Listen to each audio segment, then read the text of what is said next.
witches! So today we are going to be talking all about the Empress card. Now this is card number 3 on in the Major Arcana, but the 4th step to the Fool's Journey. And so far we have learned about willpower and manifestation from the Magician. We have learned to trust our intuition from the High Priestess and get in touch with our feminine side. And the Empress in turn is a card of abundance and nurturing and love.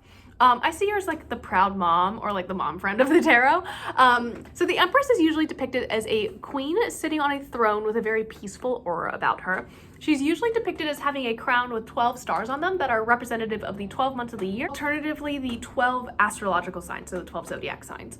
Once again, we see kind of pomegranates on her robe, not so much in this card, but if you are following along, definitely check out the Rider-Waite Tarot deck. That's where like the base descriptions come from. My deck is really like funky and like medieval, so it's a little bit different, but I do have a tarot deck. It's pretty cool. But once again, we see fertility symbols on her robes in the form of pomegranates, and that kind of, again, signifies fertility, abundance, and the divine feminine. On her throne, we do see the Venus symbol, which I don't know that you can actually see on this, unfortunately. But usually there is like a Venus symbol like on her throne or like on one of the cushions that is on it.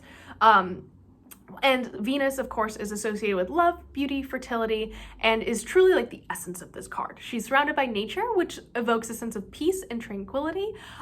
So again, the meanings of this card are really closely associated with femininity, beauty, nature, and abundance, love, and like specifically unconditional love. On the converse, this card might point to like maybe when reversed, it could point to an emotional or creative block, and it encourages you to kind of slow down, take some time for yourself, like literally stop, smell the roses, and just practice some self-care. So I have like never really felt that personally from this card. I always kind of saw her as an imposing figure, but I really think that's just the influence of the art. If you can see, she kind of looks like a battle warrior, like a Valkyrie.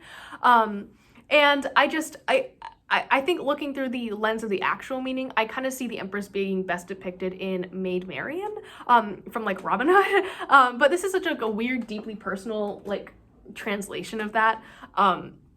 I think I have talked about this before, but basically I'm obsessed with this show called Robin of Sherwood. It's from the like 80s on the BBC, and it is so freaking good.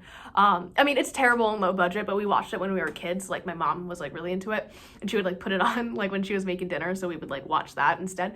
And it's just like wholesome and good, but basically Marian becomes like queen of Sherwood essentially, and is like a matriarch and a nurturer for all of the merry men, and it is so cute.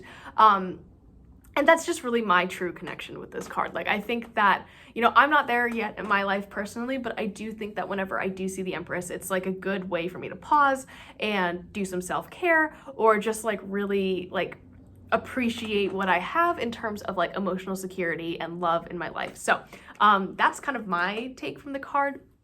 I'd love to hear your guys' take on the card. I know this is a little bit of a shorter video, but I think that the Empress is really like a very straightforward card in that it's like very much that mother figure and that mother energy, which I don't really relate to as well, so I don't have a whole lot to say about it, unfortunately, but if you do, I would love to hear about it. And as always, if you are interested in learning more about the tarot cards, getting a tarot reading, check out my Patreon, and I will see you guys tomorrow.